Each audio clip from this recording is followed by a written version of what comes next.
भगवान के कई अवतार हैं। कितने अवतार हैं भगवान के?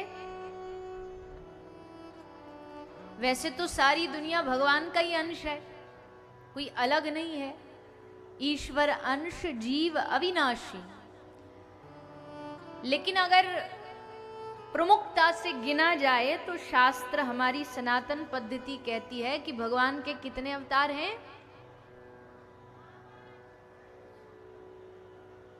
कितने? 20? 24। अच्छा, 24 भगवान के अवतार हैं। वामन अवतार, वराह अवतार, नरसिंह अवतार, परशुराम अवतार, व्यासावतार, कश्यप अवतार, धन्वंतरी अवतार, कल्की अवतार, ये सब भगवान के अवतार हैं। लेकिन एते चांस कलह पुंसा कृष्णस्तु भगवान स्वयं इंद्रारी व्याकुलम लोकम मृडयंती युगे युगे। भागवत जी में वर्णन आता है श्लोक का, और ये श्लोक बता रहा है कि भगवान के कितने भी अवतार क्यों ना हो, लेकिन जो भगवान का कृष्ण अवतार है, कृष्णस्तु भगवान स्वयं, भगवान जिस रूप में भगवान गोलोक रहते उसी रूप को धारण करके भगवान पृथ्वी पर वृंदावन में आके अवतार ग्रहण करते हैं। कोई बदलाव नहीं किया। जैसे भगवान उनके परम धाम जाने के बाद भी वही सब लीला जो हम सुनते हैं वो अभी भी चल रही है भगवान की गोलोक धाम में। तो कृष्णस्तु भगवान स्वयं, अवतार तो भगवान के 24 हैं, किंतु जो कृष्ण अवतार है इसको हमारी सनातनी परंपरा ने पूर्ण अवतार कहा गया है। कृष्ण कौन है? कृष्ण पूर्ण अवतार है। पूर्ण अवतार क्यों है? 64 कलाओं से संपन्न है भगवान कृष्ण, और जब जैसी जिसके साथ आवश्यकता पड़ती है ना व्यवहार निभाने की, भगवान वैसे ही बन जाते हैं। सखाओं के साथ सखा बन जाते हैं, माँ के साथ बच्चे बन जाते हैं, गोपियों के साथ उनके प्राणाधार बन जाते हैं, अर्जुन के सामने उनके सखा बन जाते, तो कंस के सामने उनका काल बन के आ जाते हैं। जाकी रही भावना जैसी, हरि मूरत देखी तिनि तैसी। तो भगवान अपने स्वरूप को, भगवान ने बड़ा कृष्ण अवतार में, विशेष कृष्ण अवतार में भगवान ने अपने अवतार को कट्टर नहीं रखा, कट्टरता से नहीं निभाया। जहां जिसके साथ जैसे, ज्ञानियों के साथ ज्ञानी बन गए, ज्ञान देने पर आए तो अर्जुन को 18 अध्याय की भगवत गीता सुनाई, और ना समझ बनने पर आए तो एकदम भोले बन के यशोदा मैया के सामने ऐसे दिखा रहे कि मैया हमको तो कछु आवे ही ना। मैया कह रही कछु पढ़ लिख ले। ठाकुर जी कह रहे मैया हमको तो वह माखन मिल जाए, यही हमारी पढ़ाई है, यही कमाई है, सब कछु यही है। मैया कह रही कछु मंत्र जाप कर ले। ठाकुर जी कह रहे हैं माखन दो मैया, माखन दो, माखन दो, यही मंत्र है हमारो। तो भोले बनने पर आए तो इनसे बड़ा कोई, और ज्ञान देने पर आए तो इनसे बड़ा कोई ज्ञानी नहीं। इसलिए कृष्ण पूर्ण अवतार है। पूर्ण अवतार श्री कृष्ण का प्रागट्य कैसे होता है? माता पृथ्वी, पृथ्वी किससे त्रस्त होती है? पृथ्वी पे जब बोझ बढ़ता है तब माता पृथ्वी त्रस्त होती है? नहीं। पृथ्वी पर जब अधिक गर्मी, अधिक सर्दी होती तब माता त्रस्त होती? बोले नहीं। तो माता पृथ्वी को बोझ कब लगता है? जनसंख्या बढ़ने से क्या माता पृथ्वी बोझिल हो जाती? बोले नहीं। माता पृथ्वी दुखी तब होती है जब इस समाज में जो लोग हैं उनकी वृत्ति, उनका मन जब पाप वृत्ति बढ़ने लग जाती है, पाप बढ़ने लग जाता है, तब वो माता पृथ्वी से सहन नहीं होता, तब माता पृथ्वी बोझिल हो जाती है।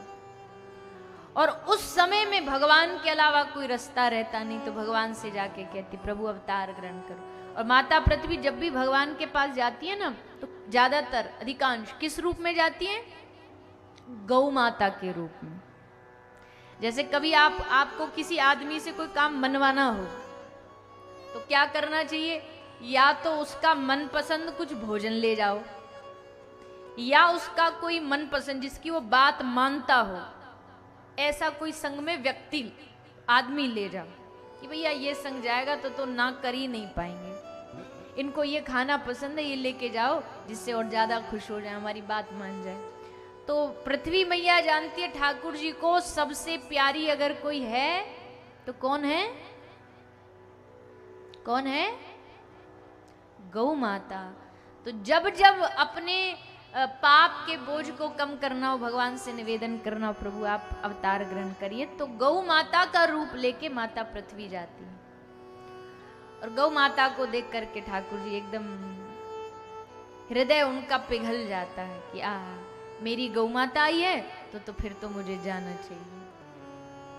इसलिए आपको भी भगवान की प्रसन्नता अगर चाहते हो, भगवान की प्रसन्नता अगर चाहते हो तो ज्यादा से ज्यादा क्या करनी है? क्या करनी है? बोलो ना, जोर से बोलिए।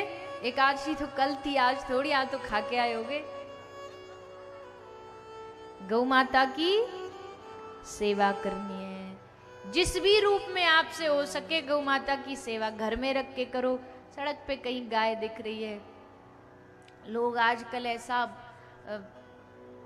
इतनी असावधानी बरतते हैं, गाय के छोटे छोटे बछड़ा उनको ट्रैक्टर ट्रक टक्कर मार करके निकल जाते हैं। और टक्कर हो गई, चलो गलती से लग भी गई किसी कारण से, तो वहां 2-5 मिनट रुक के अगर उसकी कोई व्यवस्था नहीं, मार के भाग जाएंगे कि मूक प्राणी तो किसी को क्या बताएगा कौन मार। पर ठाकुर जी तो देख रहे हैं ना जो हम कर रहे हैं, जो हम कष्ट दे रहे हैं, भगवान सबका लेखा जोखा रखते, इसलिए सेवा करना चाहिए। और अपराध, चलो एक क्षण के लिए मान लिया कि सेवा ना भी कर पाओ, तो कम से कम गौ माता के साथ गलत व्यवहार तो कदापि मत करो। आपके आसपास भी बहुत यहाँ ग्रामीण क्षेत्र खेत होंगे, खेतों में जब अनाज का समय आता, गेहूं लगते हैं, धान लगते हैं, तो कोई गाय घुस जाती है किसी किसान के खेत में, तो किसान उस गाय को इतना प्रताड़ित करता है, डंडा मारा नहीं भागी। अब वो तो देखो जी, पशु वैसे तो माता है लेकिन एक शरीरधारी तो जीव पशु ही है ना, प्राणी। तो ऐसे उसको क्या पता कि यहाँ नहीं आना, वो तो खाने के लिए आएगी। वो खाने के लिए जब वो नहीं रुकती तो उसको भगाने के लिए लोग गौ माता पर तेजाब डाल देते, तेजाब डाल देंगे। कोई नंदी को, कोई बैल होगा, कोई नंदी होगा, उसको कई लोग तो खेतों में गोली मार देते हैं बंदूक से।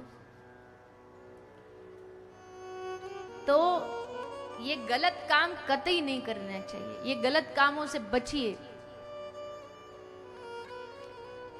किसी भी जीव को, और गाय को तो विशेष कष्ट देना ही नहीं चाहिए। तो ये भगवान की प्रिय है। भगवान की खुशी किस में हो? भगवान की खुशी इसी बात में कि उनकी जो गौ माता, उनकी सेवा करोगे तो वो सेवा अपने आप होते होते भगवान तक पहुंच जाएगी। तो पृथ्वी माता गौ रूप धारण करके भगवान के पास क्षीर सागर में गई, भगवान से निवेदन किया, प्रभु आप जल्द से जल्द अवतार लीजिए, इतना पाप बढ़ रहा है कि अब मुझसे सहन नहीं हो रहा। भगवान ने कहा चिंता ना करो, हमने सब व्यवस्था बना ली है, बहुत जल्द हम इस पृथ्वी पर अवतार ग्रहण करने जा रहे वसुदेव देवकी के घर। फिर आपने कल कथा सुनी, श्री देवकी मैया के गर्भ से ठाकुर जी प्रकट भये, भगवान ने वसुदेव जी को आज्ञा दे दी हमें गोकुल छोड़ करके आ जाइए, वहां यशोदा मैया की एक लाली होगी उसको ले आना।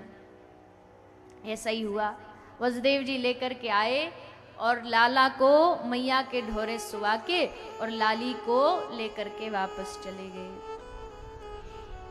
हेरी लखियाज को भाव सखी, मोमन के जग छोरा भयो है, रात को छोरी भई सजनी, पर भोर ही छोरी ते छोरा भयो है।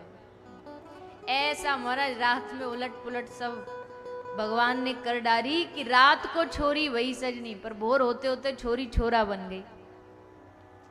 जब मैया गर्भवती थी ना, तो पहले के समय ना ये हॉस्पिटल और ये सब तो होते नहीं थे, गांव में दाइयां होती थी, दाई जो प्रसव के समय सेवा करने आती। तो दाइयां इतनी कुशल होती थी कि वो महिला की नाड़ी पकड़ के बता देती थी कि छोरा होगा कि छोरी होगी। मुख के तेज को देख के बता देती थी कि लड़का होगा कि लड़की होगी। सो सब गोपी बड़ी खुश है कि जो ब्रज की सबसे कुशल दाई ही वहां से पूछ रही है, मैया हमारी यशोदा मैया को मोड़ो देख के ने बताया लाला होगा कि लाली होगी।